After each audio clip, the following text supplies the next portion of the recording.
जी नाजरीन आदाब। मैं इरफान आरिफ तहरीक बकाए उर्दू के इस इल्मी अदबी पेज से हर रोज़ शाम 5 बजे की तरह हस्बे वादा हम आपके रूबरू होने की कोशिश करते हैं, लेकिन कभी नेटवर्क तो कभी कुछ ज़ाती जो इसके जोड़ने की वो रहती हैं सरगर्मियाँ, वो कहीं ना कहीं मुतासर हो जाती हैं। बहरहाल आज हमारे मेहमान भी इसी इंटरनेट की वजह से कुछ दुश्वारियों से गुजर रहे थे। तो बहरहाल उनका ज़ौक़, उनका शौक़, मैं यही कहूँगा कि जिस तरह से हम चल पड़े हैं इस राह पे, यहाँ नौजवान भी आए, बुज़ुर्ग भी आए, और आपने खुद देखा होगा कि वो चाहे मुल्क अज़ीज़ से हों या बैरून ममालिक से, हर रोज़ हमारी कोई ना कोई शख्सियत जो आपके रूबरू आती है, वो अपने इल्म से, अपने तजर्बात से कहीं ना कहीं कुछ ऐसी बात कर गुजरते हैं जो हमारे इल्म में इजाफे का सबब बनता है। इसी प्रोग्राम की आज की जो कड़ी है, ये सिलसिला भी बहुत ही खूबसूरत होगा, इसलिए कि कल जहां हम श्रीनगर की बात कर रहे थे, उससे पीछे हम अगर पाकिस्तान की बात कर रहे थे, कहीं हम लंदन और शिकागो और यूए या दुबई की बात करते रहे हैं, तो आज बिल्कुल एक मुनफरिद सी शख्सियत आपके रूबरू होंगी।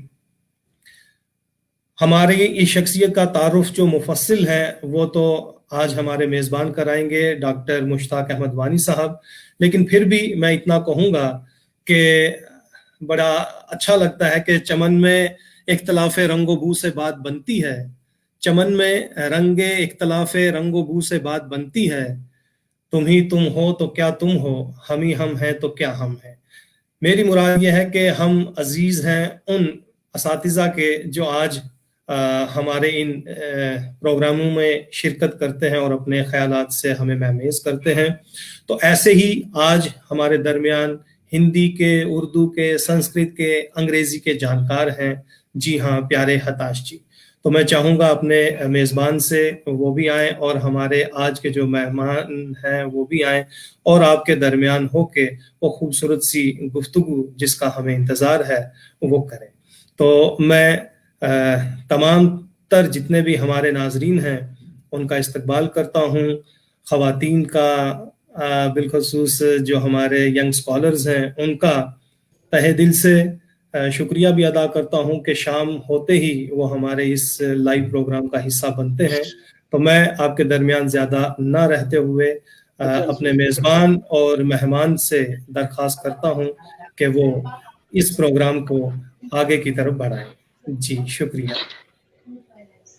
मोअज़्ज़ज़ नाज़रीन, शुरू अल्लाह का नाम लेकर जो बड़ा मेहरबान निहायत रहम वाला है, मैं मुश्ताक अहमद वानी मोहब्बत और नेक दुआओं के साथ आज फिर तहरीक बकाए उर्दू के फेसबुक लाइव प्रोग्राम पर एक नए मेहमान के साथ आपके रूबरू हो रहा हूं।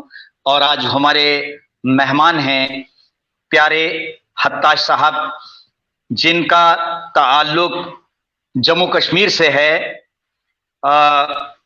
ये इनकी अदबी हैसियत एक शायर, नक्काद, मुतरज्जिम, दानश्वर होने के अलावा उर्दू, हिंदी, संस्कृत, अंग्रेजी और कश्मीरी ज़बानों के माहिर की हैसियत है।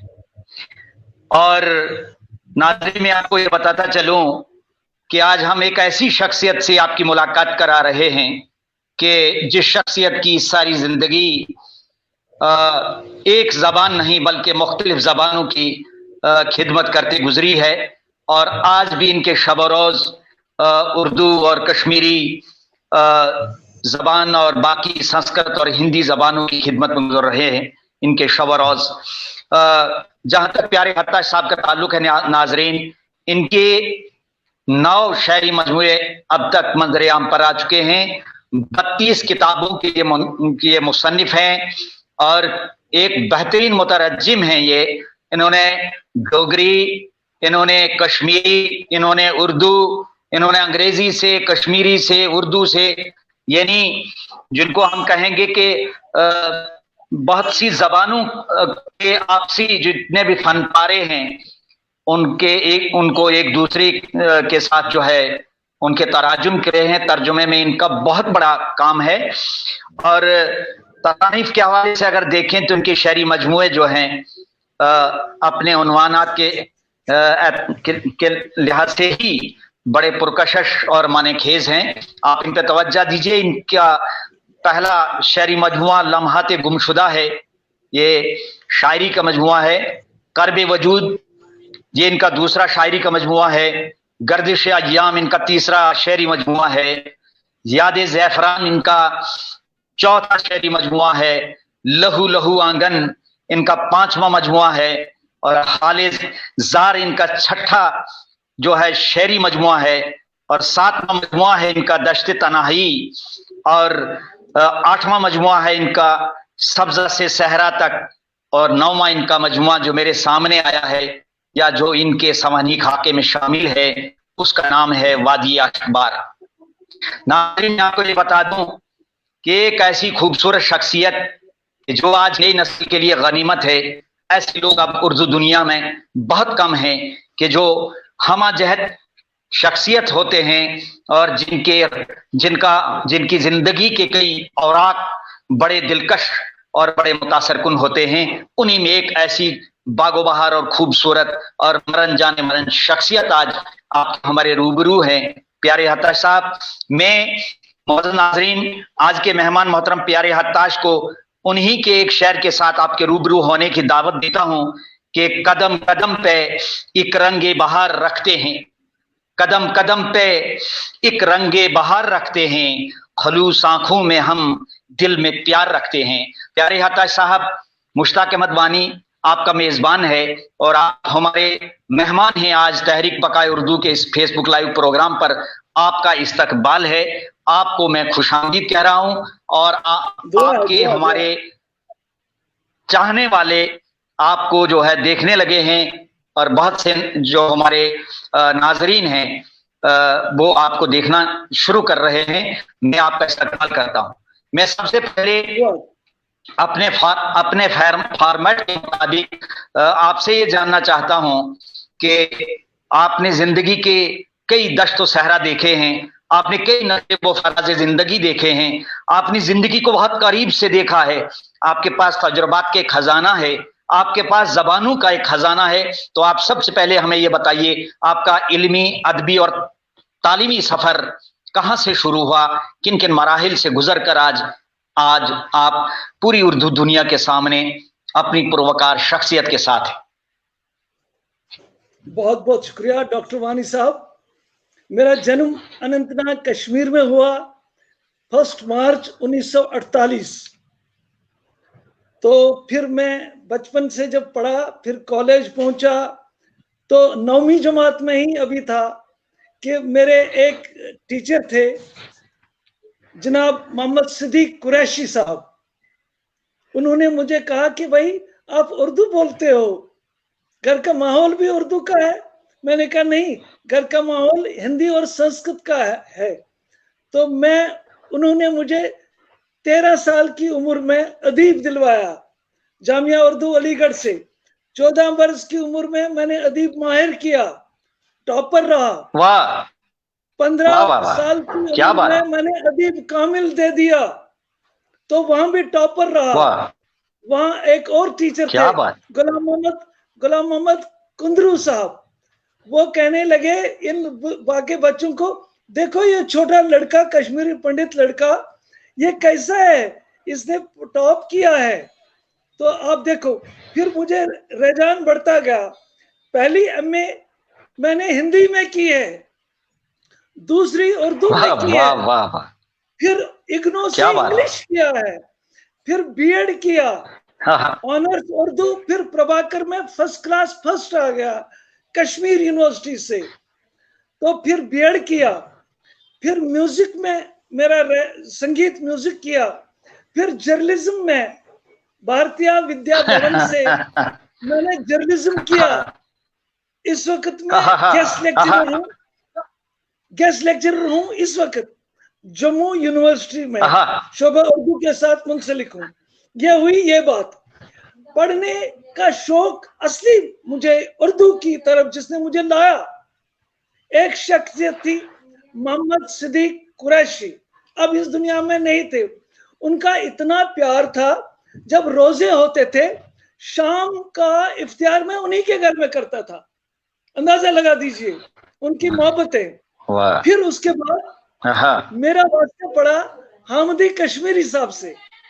उन्होंने मैं मुकम्मल तौर पर उर्दू की ओर खींच लाया, तो मैं पढ़ता रहा और लिखता रहा साथ साथ। उन्होंने जो जितना मैं कुछ लिख सका हामिदी साहब ने पसंद किया।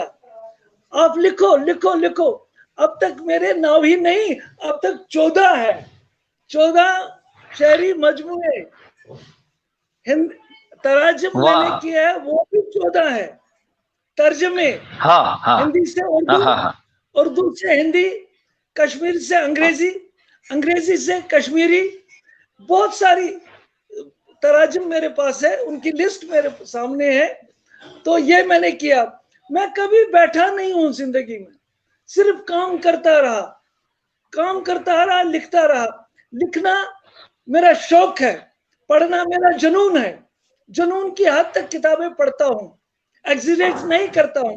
अपने कमरे में रहता हूँ, अपने स्टडी रूम में रहता हूँ और वहीं पढ़ता लिखता हूँ।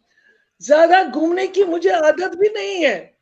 हाँ, मैंने 8 तर्जमे साहित्य अकेडमी के किए हैं, national book trust of India के 8 तर्जमे मैंने किए हैं। और इस तरह कारवान जाता रहा। मेरे लिखने का जो रास्ता है वो मैंने मुतय्यन किया है कि अपनी आंखें बंद करने से पहले मैं कुछ दे सकूं इस समाज को, उर्दू दुनिया को दे सकूं। उर्दू मेरी रूह है, उर्दू मेरा ओढ़ना बिछोना है। उर्दू के बगैर मैं रह ही नहीं सकता हूँ। उर्दू सुबह, उर्दू शाम, बाकी भी मैं पढ़ता हूँ। मेरी इब्तिदा उर्दू से, बकौल मुंशी प्रेमचंद, मेरी इब्तिदा उर्दू से होती है और मेरी रात ढल जाती है हिंदी में।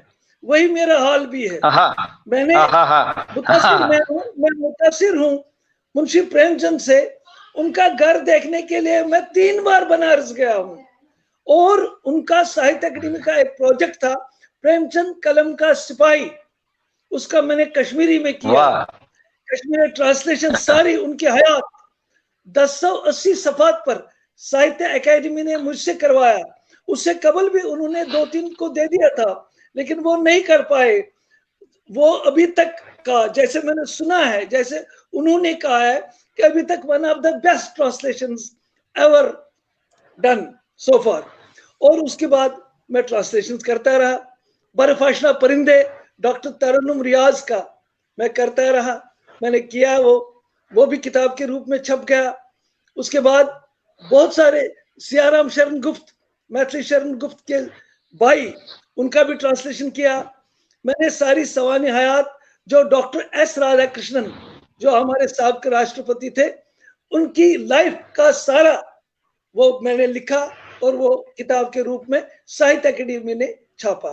साहित्य अकेडमी ने मुझे 8 किताबें जो दे दी थी वो की, national book trust of India की, और बहुत सारे जो शोरा है उनका कलाम मैंने ट्रांसलेट किया। और खुद भी मेरी 12-14 किताबें कश्मीरी की भी है, उर्दू की भी तो 14 है ही। तो मेरा उर्दू से लगन, जो कहते हैं ना ये हिंदी फीचर फिल्म है, एक्चुअली वो उर्दू फीचर फिल्म है। नमक को लवण किसने कहा? शफा खाने को चिकित्सालय किसने कहा? रेलवे को किसने कहा लोपदगामिनी? एक किरदार को, एक एक्टर को हिंदी में किसने? ये बेसिकली पिक्चर जो होती है वो फीचर फिल्म उर्दू होती है, वो हिंदी नहीं होती है। ये गलत बोलते हैं। ये क्या हो रहा है? उर्दू से मोहब्बत करो। उनसे भी मैं कहता हूं अक्सर, जो उर्दू से जरा हट के रहते हैं।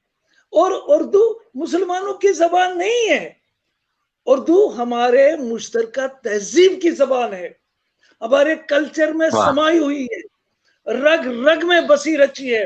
आप स्टार्ट करते हो सुबह से, सुबह उर्दू का लफ्ज है। मैं प्रातः काल से शुरू नहीं करता हूं। हाँ, प्रातः काल से शुरू करते हैं लोग, लेकिन मैंने सुबह होती है, शाम होती है, जिंदगी यूं ही तमाम होती है। ये 3-4 जो लफ्ज आ गए ये उर्दू के ही है, उर्दू के ही है जहां भी जाओ। और उर्दू आपको, अगर आप यहाँ से कन्याकुमारी, कश्मीर से कन्याकुमारी जाओगे तो आपको उर्दू का ही सहारा लेना पड़ेगा। लोहपत गामनी से जाओगे तो कोई समझेगा नहीं, आप कहेंगे कि आप रेलगाड़ी से जा रही है। हाँ बोलिए सर।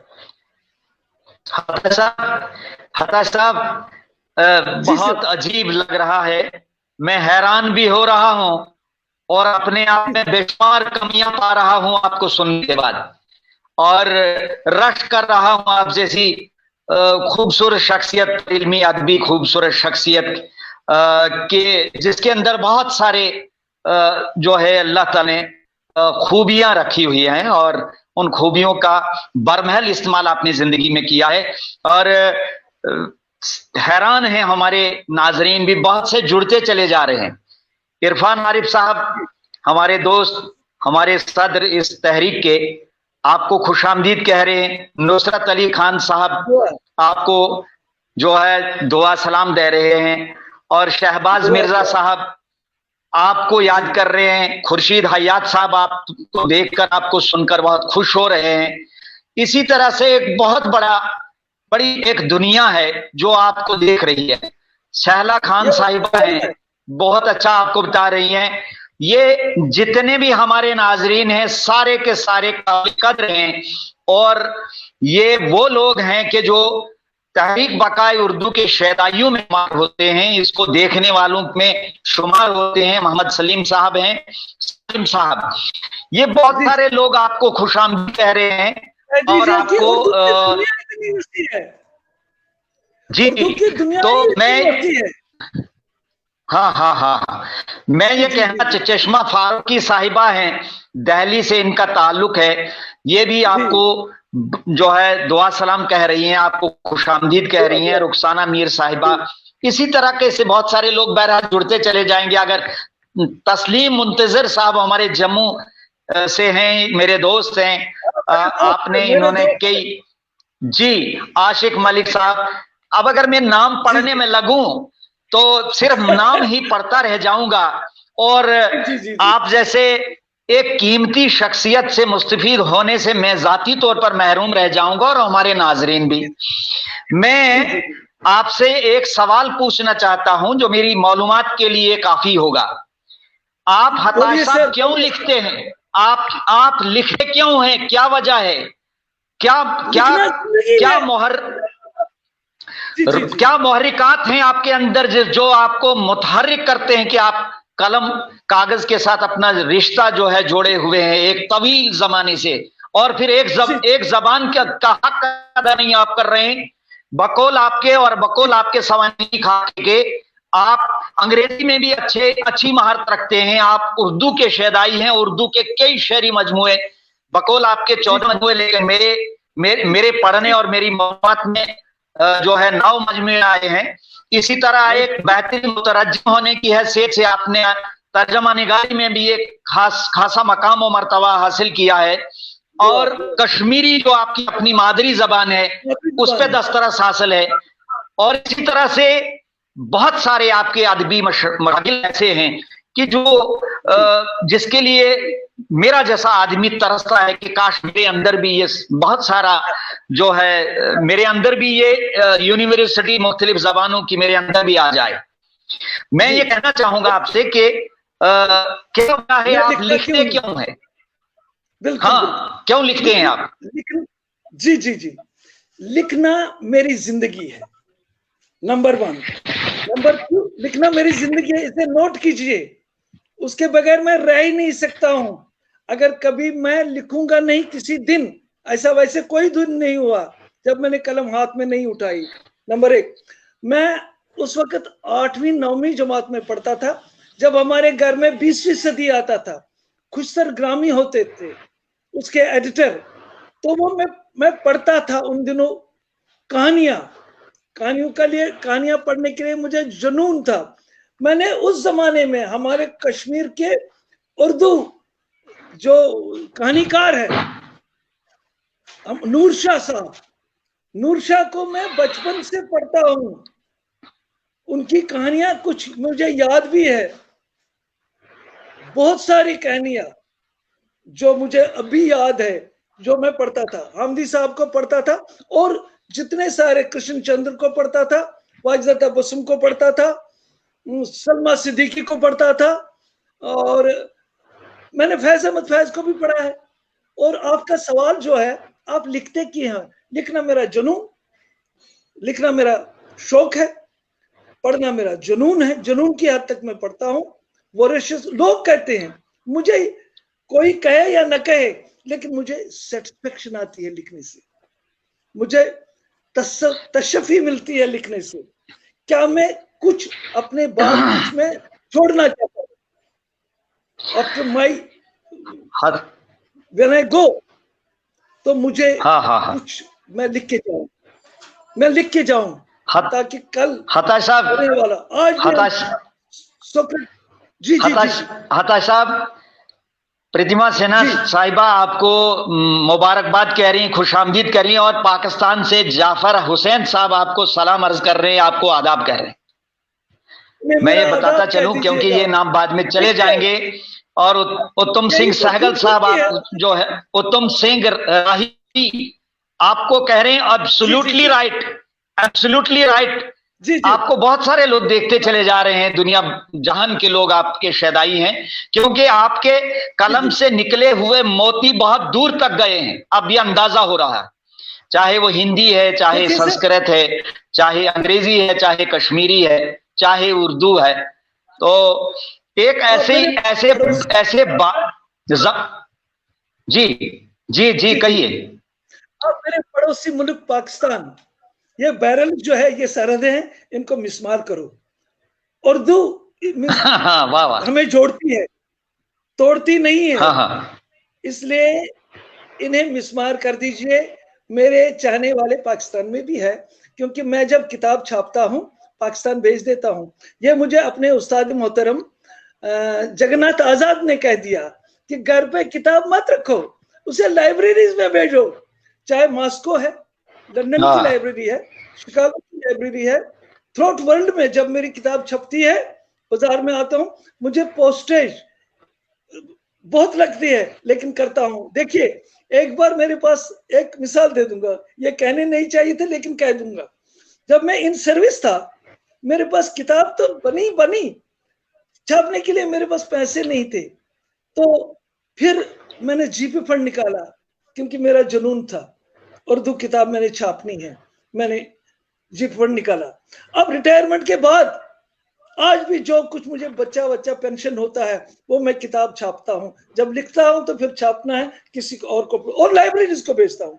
इंडिया की कोई लाइब्रेरी देखिए आप, मेरी किताब जरूर है। लोग कहते हैं, बच्चे मुझे कहते हैं कि भाई आप इतना पेंशन आपकी आती है, वो कहाँ जाती है? उन्हें मैं कह देता हूँ, भाई मैं किताब छापता हूँ और भेज देता हूँ अब लाइब्रेरी के लिए। Library, because I will live in the shelves of libraries, I want to live in the shelves of library. मैं अपने तक महदूद नहीं रखना चाहता हूँ किताब को। मेरी बड़ी लाइब्रेरी है, बहुत बड़ी लाइब्रेरी है अपनी, मैं पढ़ता भी हूँ, लिखता हूँ एक साथ। और ये सब जमाने पहले, ये सब जी हताश साहब, आपने एक बहुत उम्दा बात भी बताई, और हमारे इरफान साहब ने उस बात को बहुत सराहा है। ये जो सरहदें हैं मुल्कों की, आपकी तमन्ना और आरज़ू है, और मेरी भी ये तमन्ना है कि मैं तो पूरी दुनिया के लोगों को अपने खानदान के लोग समझता हूं। अगर आप मुझसे पूछें, और मेरा मानना ये है कि अदीब अपने आप को महदूद नहीं रखता, और वो महदूद रहना नहीं चाहता। उसका अदब जो है वो एक आफाकी पैगाम जो है रखता है अपने अंदर। उसके अदब में एक आलमगीरियत और हमागिरियत होती है, और उसका अदब और उसका शेर व अदब, खास तौर से उसका पैगाम जो है अदब के जरिए से जो जाता है, वो किसी एक मुल्क के लोगों तक नहीं होता है, बल्कि आलम इंसानियत के लिए वो एक पैगाम छोड़ जाता है अपने अदब के जरिए से, अपनी शायरी के जरिए से। मैं इस मौके पे ये चाहूंगा, मैं ये चाहूंगा अपने नाजरीन के लिए और अपने लिए भी कि कोई ऐसी गजल सुना दीजिए जिसमें आपको इत्तेहाद और इत्तेफाक की खुशबू नजर आती हो, पैगाम नजर आता हो, मोहब्बत और रवादारी नजर आती हो, भाईचारे का जज्बा जिसमें आपने उजागर किया। ऐसे मौके पर मैं चाहता हूं ऐसी कोई गजल, ऐसी कोई नज़्म सुना दीजिए ताकि आपकी आवाज बहुत दूर और देर तक जो है आज की डेट में जो है ये हो जाए, आज की तारीख में एक तारीख बन जाए आपकी ये गजल, आपकी ये नज़्म। जी, इससे कबल मैं कह दूंगा, मैं फैज अहमद फैज भी ऐसे पढ़ता हूं जैसे परवीन शाकिर, मेरी मन पसंदीदा शायरा जो है परवीन शाकिर है। मैं जो कुछ भी पढ़ता हूं सारे यूनिवर्स को कोन में रखकर मैं पढ़ता हूं, लिखता हूं, क्योंकि मैं कहता हूं कि मेरा लिटरेचर ऐसा है, मेरी गजलियात जो गजल आज भी राज करती है, सारे हमारे दिलों पर राज करती है। उर्दू गजल आप देखिए, कवाली हो या कोई सेमिनार हो, उर्दू सरस है, Urdu on the front line. तो मैं आपको गजल सुनाऊंगा, इसमें क्या बात है? देखिए, सुनिए सर। जी जी जी, सुनाइए। उसके चेहरे पे नजर जब भी कभी ठहरी है, इसमें जो प्यार की शिद्दत है बड़ी गहरी है। प्यार सारी दुनिया की मखलूक, सारे दुनिया के लोगों बहुत खूब, नफरत से नफरत मिलती है, प्यार से प्यार मिलता है, ये मैं चाहता हूँ। उसके चेहरे पे नजर जब भी कभी ठहरी है, इसमें जो प्यार की शिद्दत है बड़ी गहरी है। मैं जहां दहकता हूँ खामोशी एक गहरी है, जिंदगी मेरी भी आकर ये कहाँ ठहरी है? किस तरफ जाए समझ में इसे ये आता नहीं है, किस तरफ जाए समझ में इसे ये आता नहीं, नाव तूफान में आकर ये कहाँ ठहरी है? नाव तूफान में आकर कहाँ ठहरी है? बहुत अच्छा, बहुत उम्दा। क्या कोई देगा मसाइब में कभी साथ मेरा? क्या कोई देगा मसाइब में कोई कभी साथ मेरा? दिल में जब सोचता हूँ बात बड़ी गहरी है, दिल में जब सोचता हूँ बात बड़ी गहरी है। हक की जो बात भी हो, हक की जो बात भी हो उससे वो कह दूं, लेकिन हक की जो बात भी हो उससे वो कह दूं, लेकिन मुझको मालूम है दुनिया ये बड़ी बहरी है।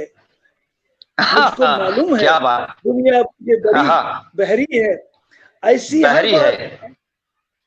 ऐसी हर बात के अफसाने गढ़े दुनिया ने, ऐसी हर बात के अफसाने गढ़े दुनिया ने, उनसे जो बात हुई है वो कहाँ ठहरी है? उनसे जो बात हुई है वो कहाँ ठहरी है? डूब तो जाऊं कभी इसमें ए हताश, डूब तो जाऊं कभी इसमें ए हताश। उनकी आंखों की मगर झील बड़ी गहरी है, उनकी आंखों की मगर झील बड़ी गहरी है। एक और गजल जी। किस कदर उनको है निस्बत मुझसे, किस कदर उनको है निस्बत मुझसे, वो कि करते हैं मोहब्बत मुझसे। मैं वफा करने से आता नहीं हूँ बाज कभी, मैं वफा करने से आता नहीं हूँ बाज कभी। होती रहती है बराबर ये हमाकत मुझसे, होती रहती है बराबर ये हिमाकत मुझसे। ये अलग बात है खामोश सा रहता हूँ अक्सर, ये अलग बात है खामोश सा रहता हूँ अक्सर, वरना पोशीदा नहीं लोगों की खसलत मुझसे। शौक से जोरो सितम मुझ पे रवा रखे वो, शौक से जोरो सितम मुझ पे रवा रखे वो। जिंदगी में न कभी होगी शिकायत मुझसे, जिंदगी में न कोई होगी शिकायत मुझसे। उनके बाइस जो मयसर है मेरे दिल को, उनके बाइस जो मयसर है मेरे दिल को, काश वो पूछते इस दर्द की लज्जत मुझसे, काश वो पूछते इस दर्द के लज्जत मुझसे। दिल में कुछ और है, क्या बात, उनकी ज़बान पर कुछ और, दिल में कुछ और है, उनकी ज़बान पर कुछ और। जानता हूं कि वो करते हैं सियासत मुझसे, जानता हूं कि वो करते हैं सियासत मुझसे, कुछ भी हो बात भी करते नहीं है हताश, कुछ भी हो बात भी नहीं करते हैं हताश। क्या खबर थी कि करेंगे वो अदावत मुझसे, क्या खबर थी कि करेंगे वो अदावत मुझसे। और एक गजल के कुछ अशार इस जमाने को। एक गजल सुना दीजिए, उसके बाद आप गुफ्तगू का कुछ दूसरा रुख हम बदलेंगे इंशाल्लाह। जी जी। एक है, इस जमाने को भूल जाता हूँ, अपनी दुनिया अलग बसाता हूँ। मेरी अलग दुनिया है, मैं घर से बिल्कुल अलग अलग अलग, हर किसी से हताश साहब। जी हाँ जी जी जी, बोलिए बोलिए। हाँ, आपकी गजलों ने बहुत लुत्फ हमारे नाजरीन को और मुझे जाती तौर पर लुत्फ फराहम किया, मजा आया। और हर शेर के अंदर मानी आफरीनी और एक सदाकत आमेज तमाम शेर हैं, और तगज़ुल भी है, और गजल की जो लताफत है, गजल के अंदर जो खूबी है, वो मुझे सुनने को मिली और हमारे नाजरीन को भी। मैं हताश साहब आपसे एक ये पूछना चाहूंगा कि अपनी जिंदगी का कोई ऐसा वाकया सुना दीजिए जिसे आप तादामे हयात भूल ना पाए।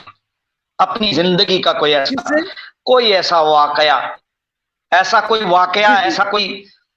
जिंदगी का, आपकी जिंदगी में कोई ऐसा वाकया पेश आया हो कि जो आपके लिए समझ लीजिए बसीरत का सामान भी बना हो, और जिस वाकये से आपने बहुत कुछ सीखा हो, ये बताइए। अदब के हवाले से कह रहे हैं आप? जी जी, अदब के हवाले से, सिर्फ अदब के हवाले से। हाँ हाँ हाँ जी जी जी जी जी जी जी।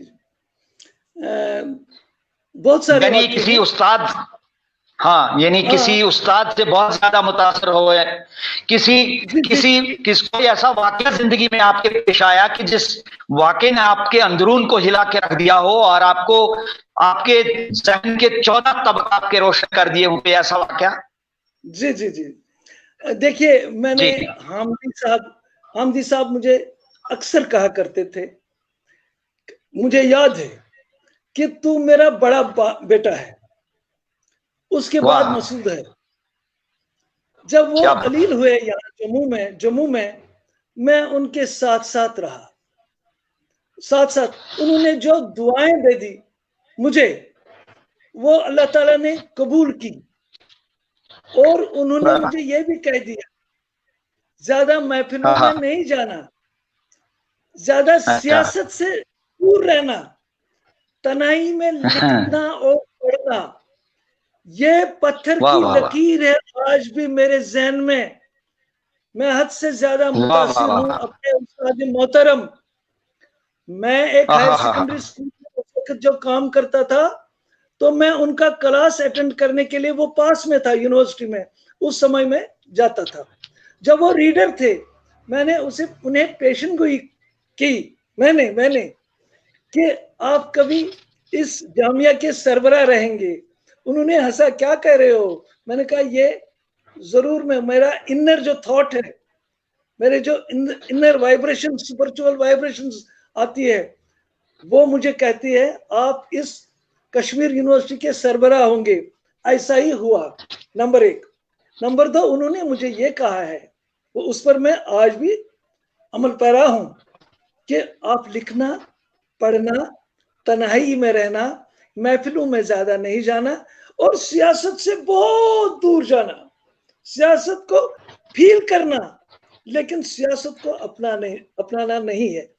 तो उनकी सारी किताबें मेरी लाइब्रेरी में है, और उनके जो दुआएं हैं वो आज भी मैं, जो आपने कहा ना वाक़ा कोई जिनसे मुतासिर हूँ मैं, वो हामिदी साहब से मैं मुतासिर हूँ। और बाकी मैं पड़ोस के देश से, पाकिस्तान से, मैं बहुत अच्छे राइटर्स हैं, वहाँ से भी मुझे मिलती है इंस्पायरेशन। मैं उनके रिसाले पढ़ता हूँ जो लाहौर में छपते हैं, कराची में छपते हैं, जिधर भी छपते हैं, तो उनसे मैं मुतासिर हूँ और पढ़ता रहता हूँ। पढ़ना मैंने कह दिया, मेरा जुनून है, इसमें क्या बात है। बोलिए सर। बहुत ही गुफ्तगू आपसे आज हो रही है और हमारे नाजरीन आपको देख रहे हैं। हमीम साहब आपको खुशामदीद कह रहे हैं और भी बहुत से नाम आपके जब आप गुफ्तगू कर रहे थे अभी, तो बहुत से नाम और भी आए, चले गए स्क्रीन से, लेकिन ये इसमें कोई शक नहीं है कि आपके चाहने वालों का और आपके मद्दाहों का एक बहुत बड़ा वसी हल्का है। असलम जमशेदपुरी साहब अभी स्क्रीन पे उभरे हैं और आपको खुशामदीद कह रहे हैं, हमें खुशामदीद। असलम जमशेद जमशेदपुरी साहब, असलम जमशेदपुरी साहब अपने आप में एक बहुत बड़ा अंजुमन है, बहुत ज़हीन आदमी है और मुसलसल लिखते हैं, उर्दू का हक अदा कर रहे हैं। ऐसे लोग बहुत कम मिलेंगे आपको उर्दू दुनिया में। मेरठ में प्रोफेसर है। जी जी जी जी जी मेरे दोस्त इरफान आरिफ साहब, आपने बहुत सी जबानों में अपने ख्यालात और अपने तजुर्बात में अपने दर्द का इजहार किया है, लेकिन उर्दू आपकी नजर में कैसी है? उन्होंने एक सवाल पूछा है आपसे, इरफान आरिफ साहब ने।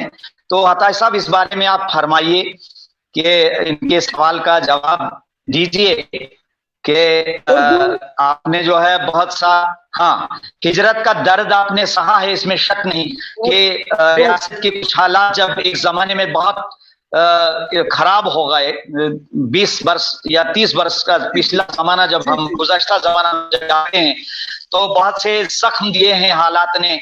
उन जख्मों के हवाले से आपकी शायरी में मुझे बहुत सारी ऐसे अशार, बहुत से ऐसी बल्कि आपकी नज़में मुझे पढ़ने को मिली जिनमें एक हिजरत का दर्द और करब आपके अंदरून से झलकता है अशार की सूरत में और आपकी उन बातों से भी।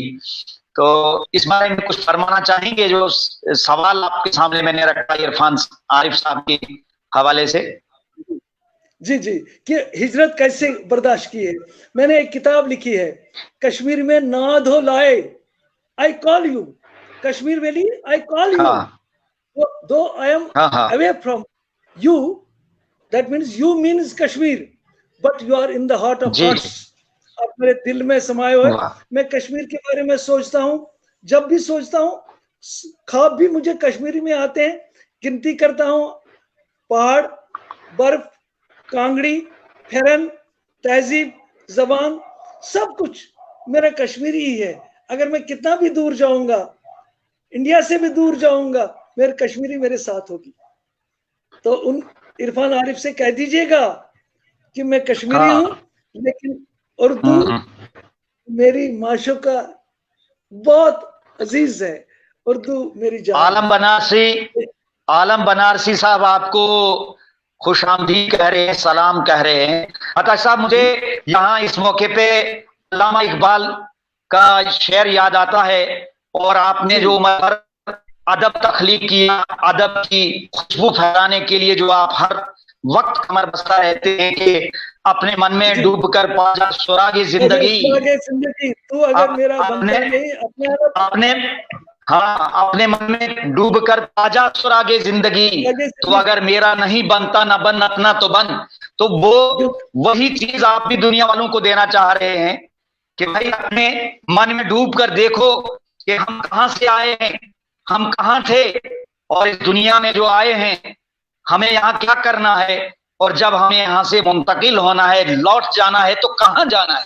ये तीनों सवालात जो हैं हर दौर के बेहतरीन इंसानों के दिमागों में जो है पनपते रहे हैं, पलते रहे हैं। और मैं समझता हूं अदब को और दुनिया को इसी दायरे में, इसी नजरिए से देखने की जरूरत है। आज हमारा कल्चर, आज हमारा मुआशरा बहुत हमारे असलाफ की विरासतों को, कदरों को खो चुका है।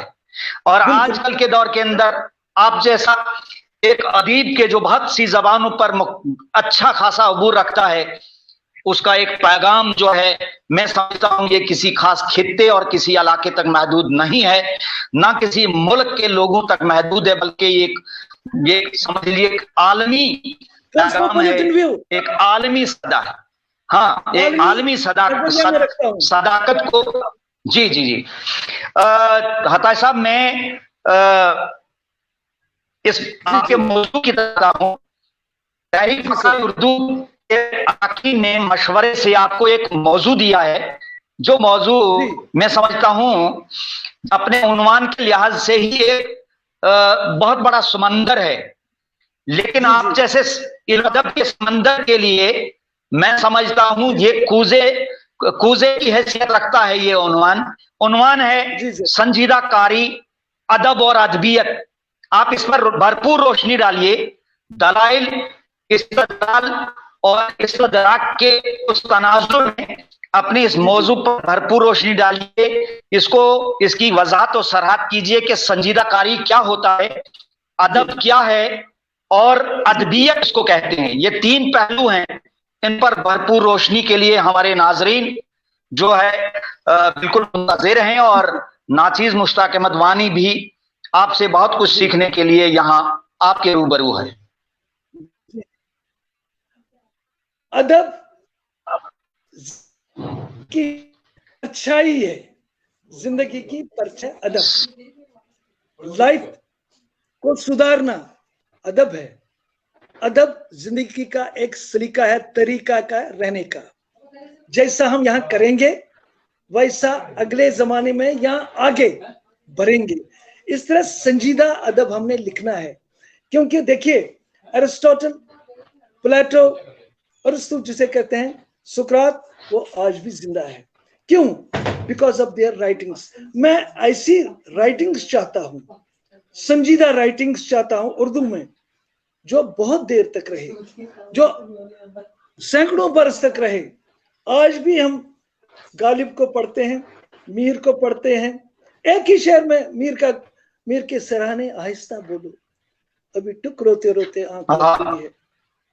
कहाँ लाएंगे आप ये शेर? कहाँ लाएंगे? ये संजीदा अदब है, ये संजीदा अदब है। हमने माना कि तगाफुल न करेंगे हरगिज, खाक हो जाएंगे उनको खबर होने तक। ये संजीदा अदब है। आज के जो नौजवान लिख रहे हैं, मैं उनसे रिक्वेस्ट करूंगा, रिक्वेस्ट ही कर सकता हूं कि आप संजीदा अदब लिखिए। ये जाता हूं आता हूं मत लिखिए, रदीफ काफिया मत उस पर जोर दीजिए। अगर कहानी लिखनी है वो मुझे, that should give me something. कितने कहानीकार है जो मुझे कुछ देखते हैं, मैं ट्रांसलेशंस करता हूं। मैंने पिछले दिनों एक जबान के कहानी एक कर रहा था, उसमें शराब लाया था। अक्सर मैंने कहानी रद्द की, क्योंकि जो हमारी सोसाइटी को बनाए, इल्म अदब में ऐड करे, लोगों में कुछ प्रोत्साहन एनकरेज करे,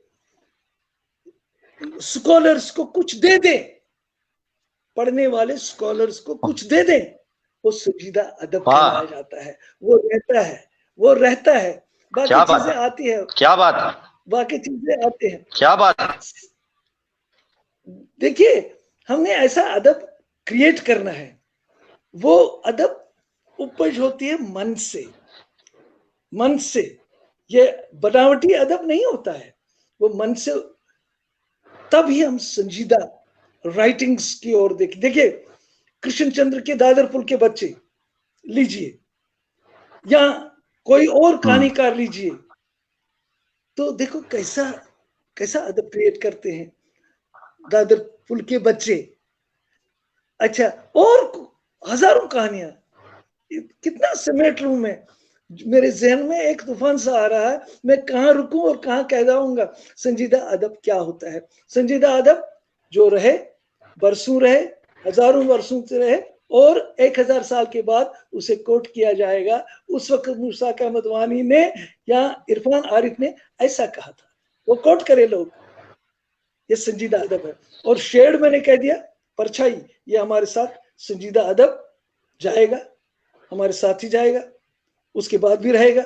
लेकिन हमारी राइटिंग्स में जो छिछलापन नहीं होना चाहिए, जो कुछ जिसका सहारा लेते हैं कुछ लोग, ऐसा नहीं होना चाहिए। बस लोग लेते हैं। बजा फरमाया, सही, बिल्कुल दुरुस्त। और सुनाया आप? कह दीजिए मुझे सवालातों की बूछाड़ कीजिए।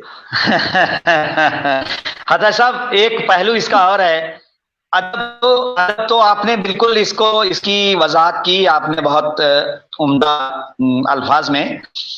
ये संजीदा कारी जो होता है, जो कारीन की भी अलग अलग अपनी एक मेंटलिटी है, अपना एक नुक्ता नजर है, या अपनी एक सोच और अपना एक मखसूस उनका तफक्कुर होता है। संजीदा कारी आप किसको मानते हैं? संजीदा कारी क्या होता है? One who writes a book for all times, book for an ever. John Ruskin ने कह दिया है कि बुक फॉर ऑल टाइम्स जो हो, जो छपे और लोग उसे पढ़े। आज भी हम पुरानी किताबें पढ़ते हैं, आज भी लगता है कि ये आज की बात कर रहा है। वो संजीदा अदब होता है जो बहुत बरसों तक रहे, हमारे दिल में रहे और हम उसे कोट भी कर सके बाद में। आज 1000 साल पहले जो किताब छपी है जिसको हम आज भी कोट करेंगे, वो संजीदा अदब है। संजीदा अदब लोगों को दे, उनको एनकरेज करे।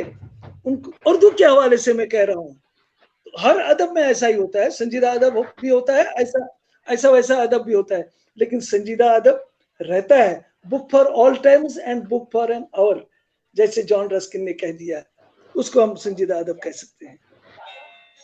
हाँ सर, बोलिए सर, बोलिए सर।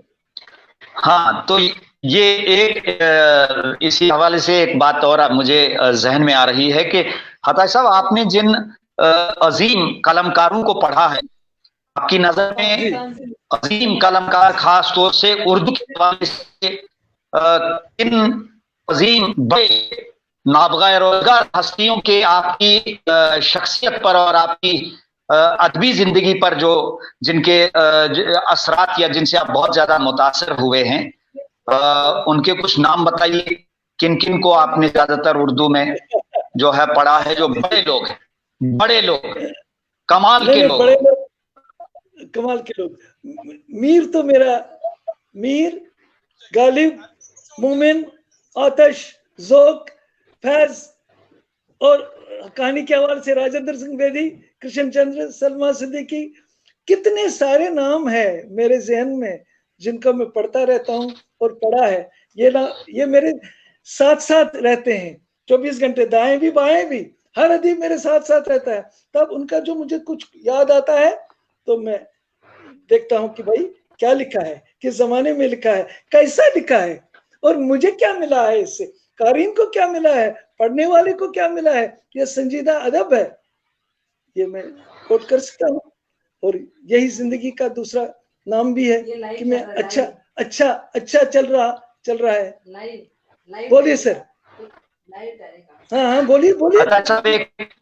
हता साहब, एक बात और पूछना चाहूंगा, आपकी खिदमत में अर्ज करना चाहूंगा कि प्यारे हताश को प्यारे हताश बनाने किन कौन से अवामिल और कौन से किस तरह के माहौल का अमल दखल रहा है? यानी जहां माहौल का अमल दखल कैसे रहा? आप अंग्रेजी में भी, संस्कृत में भी, हिंदी में भी, उर्दू में भी, कश्मीरी में, ये बहुत सारी जबानों को लेकर आप चल रहे हैं और बराबर इनमें आपकी यही अमली सरगर्मियां देखने में और पढ़ने में आती है। तो आखिर ये सब कुछ आपके अंदर क्या वजह रही है? इतनी जबानों के साथ आपके रिश्ते, इतने लाडले रिश्ते कैसे उस्तवार हुए? थोड़ा बताइए इस बारे में, क्या वजूहात है? मेरे वालिद साहब संस्कृत के स्कॉलर थे और हमारे घर में कोई अनपढ़ नहीं है, ग्रेजुएशन से ऊपर सब है। अनपढ़ मैं उसे नहीं कहता हूं, गालिब किस यूनिवर्सिटी में पढ़े थे, लेकिन वहां मुझे अदबी माहौल मिला था। रसाइल तो घर पे आते थे मेरे बचपन में ही। संस्कृत का बोलबाला था सारा कश्मीर, सारे मेरे घर में संस्कृत और हिंदी चलती थी। मुझे जो टर्निंग पॉइंट था वो मोहम्मद सिद्दीक कुरैशी था, बस ये मैं कह दूं तो। और जब उनका इंतकाल हो गया, मैं ये बात बताऊंगा, मेरे उस्ताद थे जिन्होंने मुझे अदीब माहिर और अदीब कामिल, और उन्होंने मुझे तरगैब दे दी तुम मास्टर्स इन उर्दू भी करो। तो तब मैं जाके उनका मुझ पर असर पड़ा, जैसे मैंने कह दिया कि हामिदी साहब का असर पड़ा, बहुत सारे लोगों को का असर पड़ा। तो आपके सवाल का जवाब शायद यही हो सकता है। हाँ बोलिए। बहुत उम्दा, बहुत उम्दा। अच्छा ये बताइए कि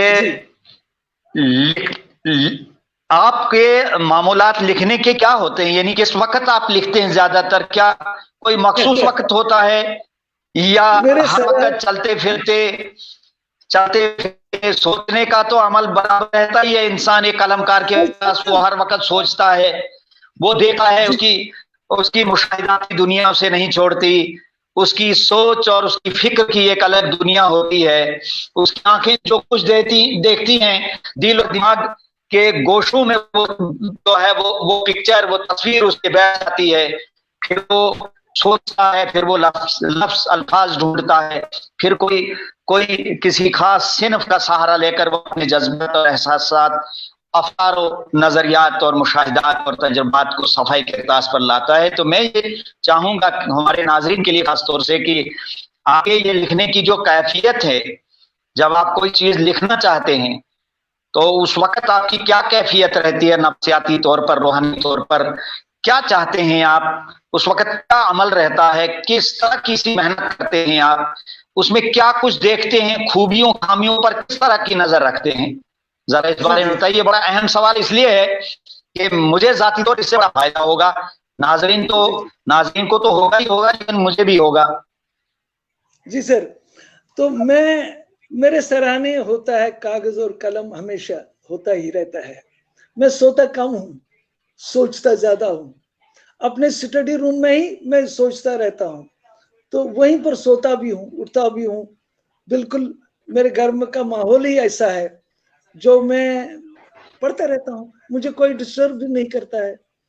तो कभी कभी पढ़ते पढ़ते मुझे वहीं पर नींद आती है और मैं सो जाता हूँ वहीं पर, अभी बिस्तर पर नहीं जाता हूँ।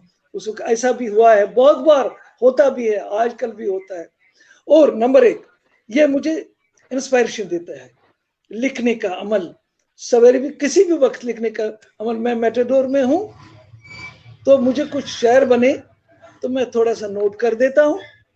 हाँ, एक चीज का मैं शौकीन हूँ, मुझे ट्रैवलर्स पसंद होते हैं। वैसे मैं घूमता नहीं हूँ, जब मैं कहीं जाता हूँ मेरे लिए अजमेर भी वैसा ही है, हरिद्वार भी वैसा ही है, अमृतसर का जो दरबार साहब है वो भी वैसा ही है, और गिरजा भी वैसा ही है। मैं होटलों में नहीं ठहरता हूँ, मैं इलाहाबाद जाऊंगा तो अब्दुल्ला मस्जिद में रहता हूँ, अब्दुल्ला सराय में जाता हूँ। मैं अमृतसर जाऊंगा तो गुरुद्वारे में रहूंगा, मैं हरिद्वार जाऊंगा तो धर्मशाला में जाऊंगा। अब जब कभी मुझे चर्च में जाने की जरूरत पड़े तो मैं वहां जाऊंगा। मेरे लिए सब एक जैसे हैं, लोग बनी नवा इंसान मेरे लिए वन है। वसुदैव कुटुंबकम, the whole universe is my motherland. ये जो बैरल्स है, सरहदें हैं, पहाड़ है बीच में, तो ये जो आप देखते हैं, टीवी पे देखते हैं, अखबारों में देखते हैं, रेडियो से सुनते हैं, कभी मारा मारी इससे मेरा कोई सरोकार नहीं है, लेकिन मेरा दिल दुखता है। ऐसा क्यों?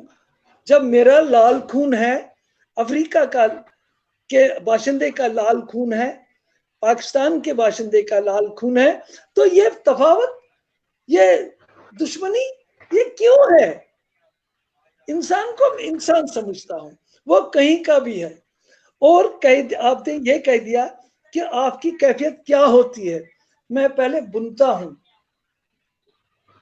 चाहे मजमून हो, क्या लिखूंगा इस पर रिसर्च करता हूं। अभी शारदा पर मैंने लिखा है, शारदा जो शरद की पुरस्कार है, तो मैंने रिसर्च किया कि हकाइक सामने आ जाए।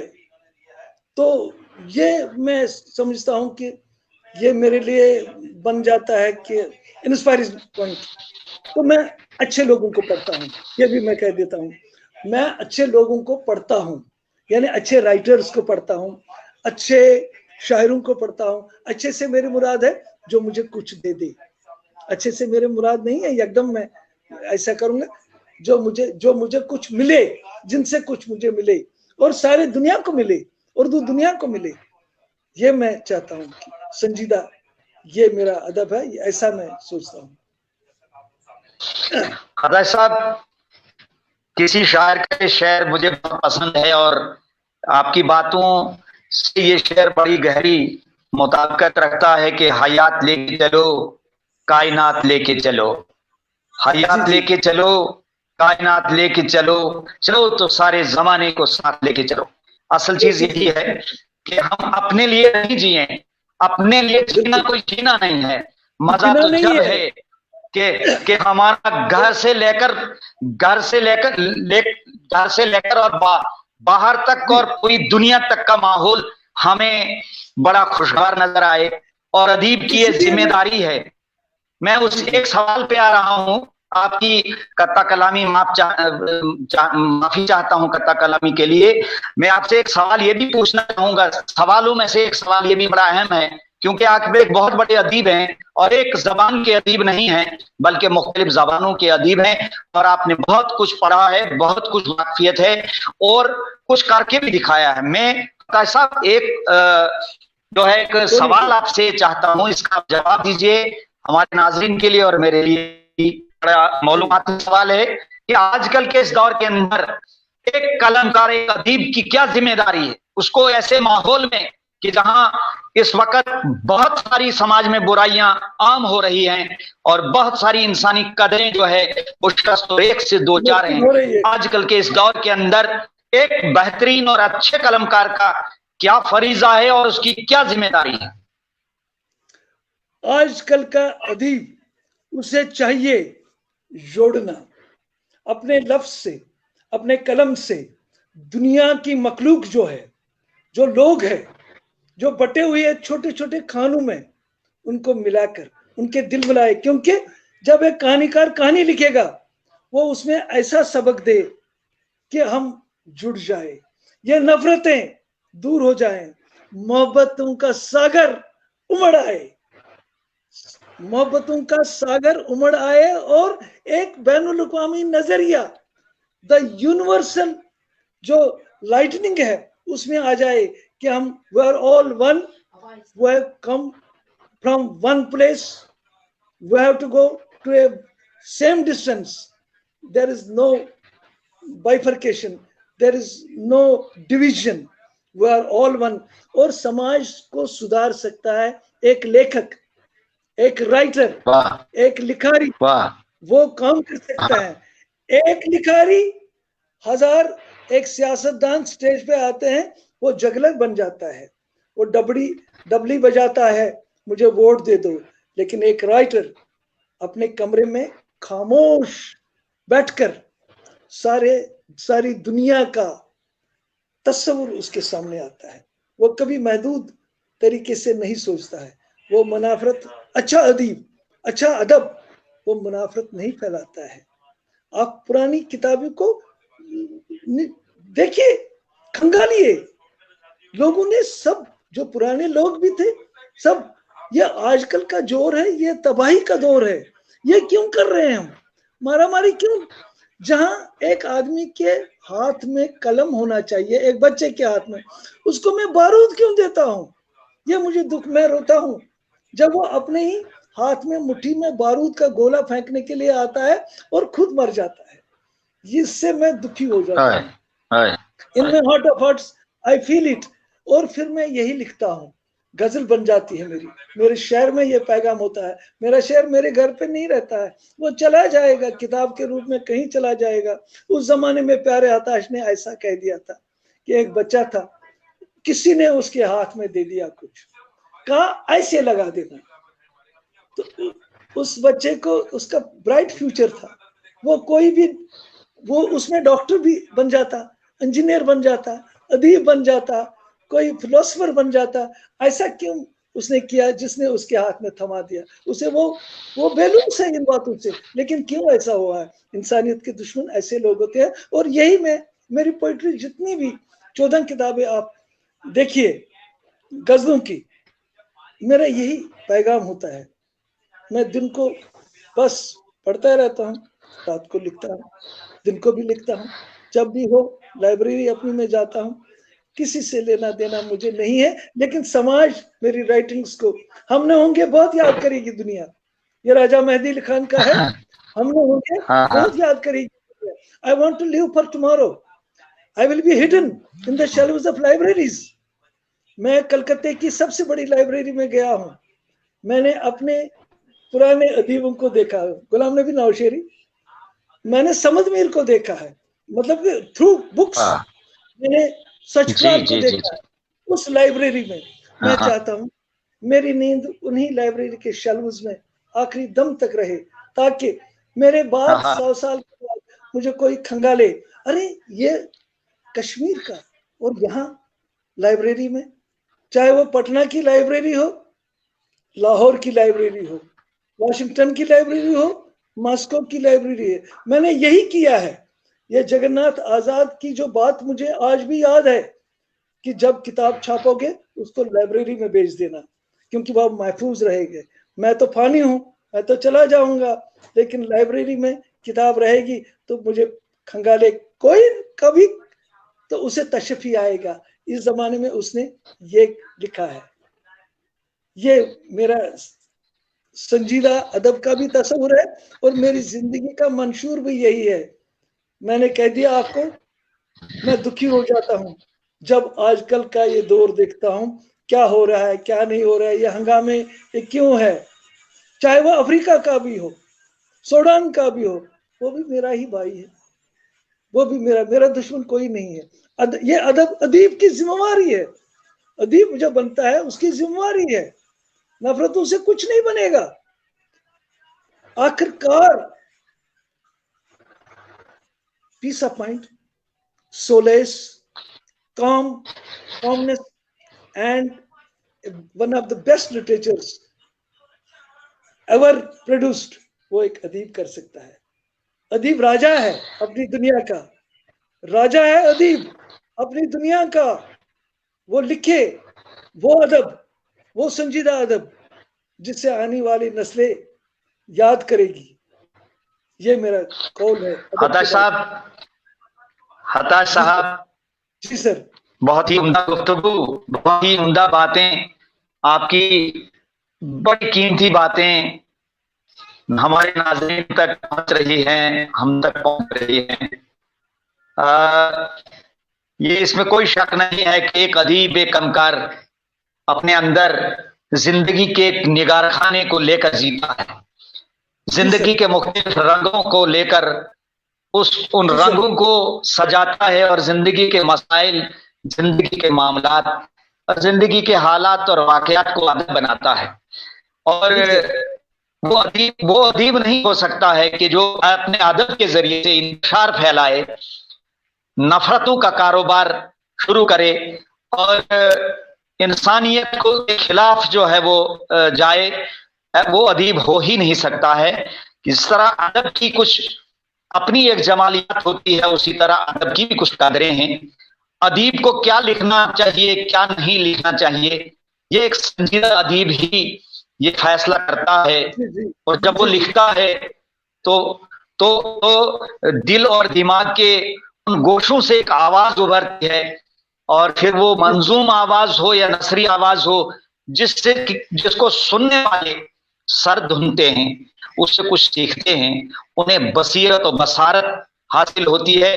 ये तभी मुमकिन है कि जब अदीब जो है बहुत कुछ पढ़े और बहुत कुछ लिखे और बहुत कुछ सोचे। मैं समझता हूं कि एक अच्छा अदब तख्लीक करने के लिए, अच्छा लिखने के लिए, अच्छा सोचना और अच्छे ख्याल को अपने दिल और दिमाग के आंगन में बसाना, ये पहली जिम्मेदारी है एक अदीब की। और अगर हम अच्छा नहीं सोचते तो अच्छा लिखने की हमसे तवक्का भी नहीं की जा सकती है। अच्छा लिखने के लिए और आफाकी अदब दुनिया को देने के लिए हमें अच्छा अदब पढ़ना पड़ेगा, अच्छा सोचना पड़ेगा, और पूरे जहां का दर्द अपने सीने में हमें जो है बसाना पड़ेगा। और वो किसी ने यूं तो कहा था कि सारे जहां का दर्द हमारे जिगर में है। जी जी। हाँ, ये जो है, जब तक अदीब इस दुनिया जहान के दर्द को अपना दर्द नहीं बनाएगा, अपना दर्द नहीं समझेगा, यकीन जानिए तब तक उसका अदब जो है, अदब तो वो अदीब तो रहेगा वो, लेकिन जो वो आफाकियत और हमागिरियत जो अदब आज तक जिंदा है, जो लोग आज तक जिंदा हैं, जिंदा रहेंगे, मतलब इसकी एक एक एक एक सीधा सी मिसाल या ठोस सी मिसाल हम गालिब की दे सकते हैं कि मिर्जा असदुल्ला खान गालिब आज भी गालिब हैं, कल भी गालिब रहेंगे और पहले भी गालिब थे।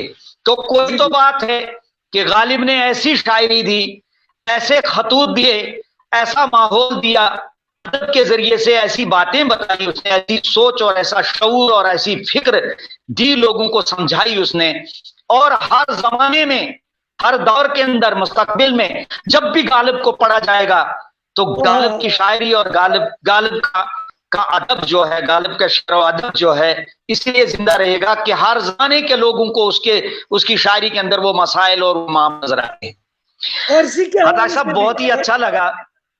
जी जी जी जी, फारसी के हवाले से भी हाँ, मैं ये कह रहा है कि अगर आपको मुझे परखना है तो फारसी के हवाले से भी मुझे परखिए, मेरी फारसी शायरी को पढ़िए। चारों मेरा तो मैं यही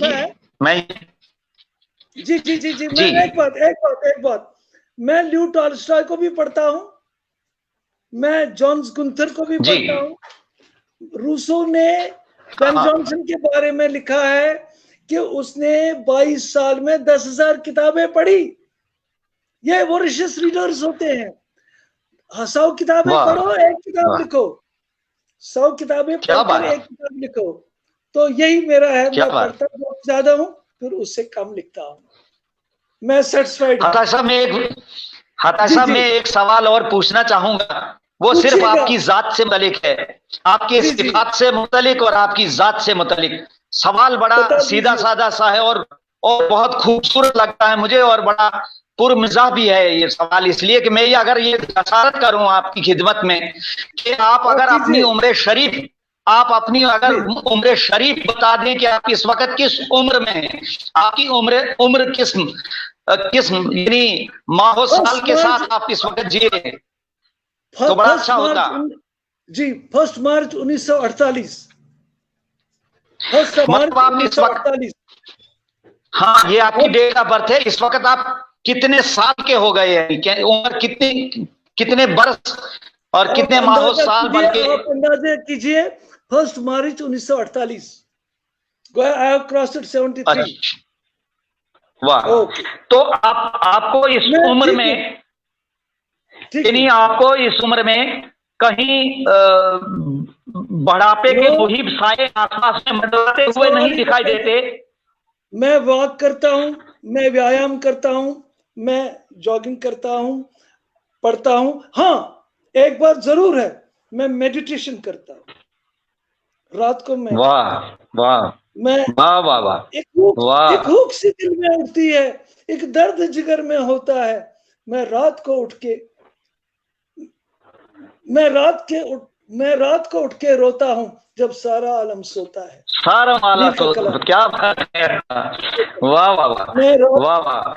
बस उसका मुझे सहारा है, क्योंकि जो मुझे लाने वाला है इस दुनिया में और जो मुझे लेता है और जो ले जाएगा किसी वक्त, मैं अपनी सांसें खत्म हो जाएंगी, तो मैं उसी पर भरोसा करता हूँ। मैं रात को ही सोचता रहता हूँ, व्हाट इज लाइफ, मैं किस लिए यहाँ आया हूँ, मुझे यहाँ क्या करना है। ये मुझे इंस्पिरेशन देता है। आप लिखो, मुझे किसी के बारे में नफरत नहीं है, घृणा नहीं है, कभी भी मैंने सोचा नहीं है जिंदगी में, बिल्कुल नहीं। कोई क्या करता है वो करता है, करने दीजिए। मैं क्या करता हूँ मुझे करने दीजिए। अगर जिंदगी रही कुछ ऐसा लिखना चाहता हूँ ताकि मुझे कोई जिंदगी में कुछ दिन, क्या बात याद करे मेरा अभी तक का किरदार साफ शीशे की तरह रहा है। क्या बात है, होनी चाहिए। जो आदमी 74 साल का पहुंच गया, तो I am satisfied with my life, और कोई गलती नहीं हुई। जी जी ऐसा किसी शायर के कुछ अक्षर याद आ रहे हैं, और वाकई आदमी की जिंदगी का सफर सुबह और शाम के इसी चक्कर में आदमी जो है बचपन से लड़कपन, बचपन से लड़क जी जी बचपन से लड़कपन जवानी बुढ़ापे में जो चला जाता है, तो किसी शायर के अशार भाव मेरे दिलो दिमाग पे अक्सर दस्तक देते हैं और तदब्बर करता रहता हूं कि दुनिया भी अजब सराय फानी देखी, हर चीज यहाँ की आनी जैसी। दुनिया अजीब सराय फानी है, इसमें काफले आते हैं, रुकते हैं और चले जाते हैं। दुनिया सराय फानी है, इसमें काफले आते हैं, रुकते हैं और चले जाते हैं। हेलो बेटा, इसे देखना क्या बात हो गई। गया नहीं पापा, चल रहा है। बंद क्यों आवाज हो गई? हम इख्तिताम कर रहे हैं, 1 घंटा हो गया, 57 मिनट्स हो गए। करेगा मगर चल रहा है, लाइव तो चल रहा है। हेलो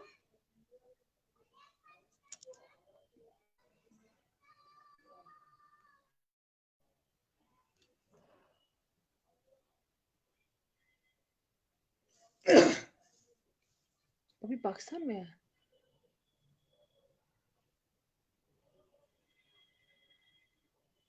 वहां मुझे लोग जानते हैं।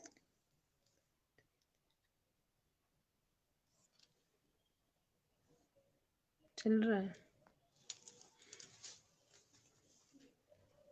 मैं कब तक यहाँ बैठूं, आवाज ही नहीं आ रही।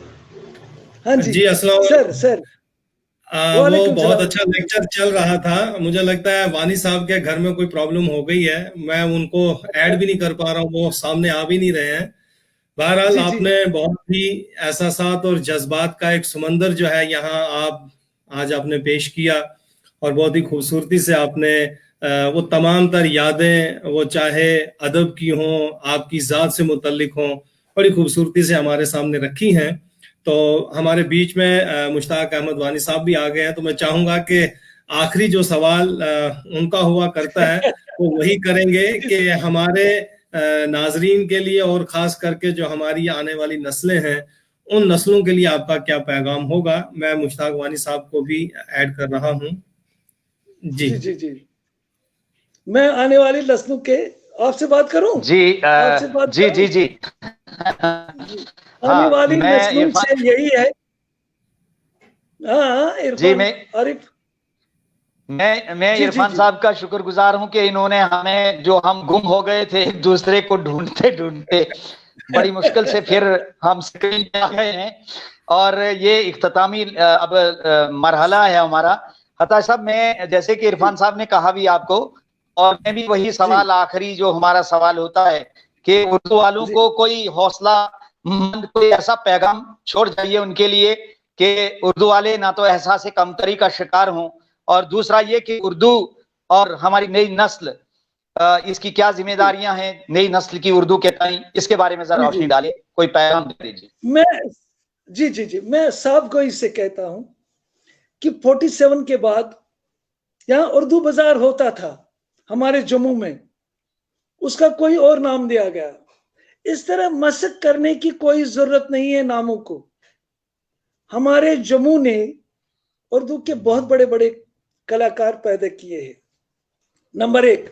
नंबर 2, नए लिखने वालों से मेरी अपील है कि जो लिखे वो कॉस्मोपॉलिटन व्यू रखकर लिखे कि सारी दुनिया अपनी है। वो छोटे दायरे में न लिखे, वो किसी के दबाव में न लिखे, न तासुब के एंगल से देखे। वो ऐनक उतार के फेंक दीजिए। और उस हवाले से मैं कह रहा हूं नए लिखने वालों से कि वो अच्छा लिखे, अच्छा पढ़े और अच्छे इंसान बने। ठीक है सर? हेलो। बहुत अच्छा, बहुत अच्छा, बहुत अच्छा, बहुत अच्छा। आपको आवाज आ रही है?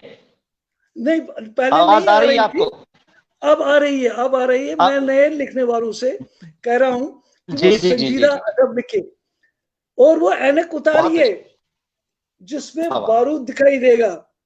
किताब दिखाई देनी चाहिए, क्या बात, आपको गालिब क्या दिखाई बात। देना चाहिए, मीर, ज़ौक़, जी आतश, मोमिन, मोमिन, फैज अहमद फैज और परवीन शाकिर दिखाई देनी चाहिए। ये क्या बात, यही तो अदब है। क्या बात। ये इसलिए उनको कहना चाहिए, नए लिखने वालों को, वो एक बैनुल अक़वामी नजरिया रखे अदब के बारे में और संजीदा अदब पढ़े, वो सबसे बड़ी बात है। हाँ जी, हेलो। हताश साहब बहुत बहुत शुक्रिया, हताश साहब आपका बहुत बहुत शुक्रिया कि आपने आज अपना कीमती वक्त तहरीक बकाए उर्दू के इस फेसबुक लाइव प्रोग्राम को दिया। आप आए तो मुझे यूं महसूस हुआ कि बागो बहार आई है, और एक ऐसी बागो शख्सियत तो है ही आप, एक खूबसूरत शख्सियत कि जिसका वजीफा जिंदगी अदब रहा हो, और हर सुबह और हर शाम आपके दिल जहन दिल पे अदब और अदब की आबियारी रहती है। और एक अदब नहीं, हिंदी अदब, संस्कृत, जनाब कश्मीरी, उर्दू, अंग्रेजी। तो नाजरीन, ये थे आज के हमारे मेहमान तहरीक बकाए उर्दू के इस फेसबुक लाइव प्रोग्राम पर। मोहतरम के हताश साहब, इनको आपने सुना और भरपूर सुना, इनके अफकार और नजरियात और इनकी खूबसूरत बातें, एक पूरी जो है दुनिया के अंदर अमन और सलामती का माहौल किस तरह पैदा हो, इनको ये फिक्र सवार है। और हर अदीब को यही फिक्र सवार रहनी चाहिए, और अदीबों की जिम्मेदारी ही यही है कि पूरी दुनिया के अंदर अमन और सलाम की तरक्की, खुशहाली कैसे कायम हो, ये एक बहुत बड़ा मिशन है और हर अदीब का यही मिशन हो। ये मैं नाजरीन आपसे जो है अब रुखसत चाहता हूँ। मैं आज का मेजबान था, अपने मेहमान हताश साहब की मेजबानी के फराइज जो है अंजाम दे रहा था। मैं चलते चलते नाजरीन एक बार फिर इस प्रोग्राम के आखिर में जनाब प्यारे हताश के इस शेर को आपकी समातों की नजर करता हूँ कि वो नजरों से जब भी ओझल हो जाता है, वो नजरों से जब भी ओझल हो जाता है, ऐसे में मेरा दिल और भी घबरा जाता है। हताश साहब बहुत बहुत शुक्रिया, आप आए तो बहुत मजा आया। अल्लाह करे कि ये सिलसिला इसी तरह फिर से जो है कायम रहे, और हम कल फिर नाजरीन किसी नए मेहमान के साथ आपके रूबरू कल 5 बजे हाजिर हो जाएंगे। तब तक के लिए मुश्ताक अहमद वानी मेजबान को जो है इजाजत दीजिए, और हमारे मेहमान प्यारे हताश साहब को अल्लाह हाफिज, शब खैर।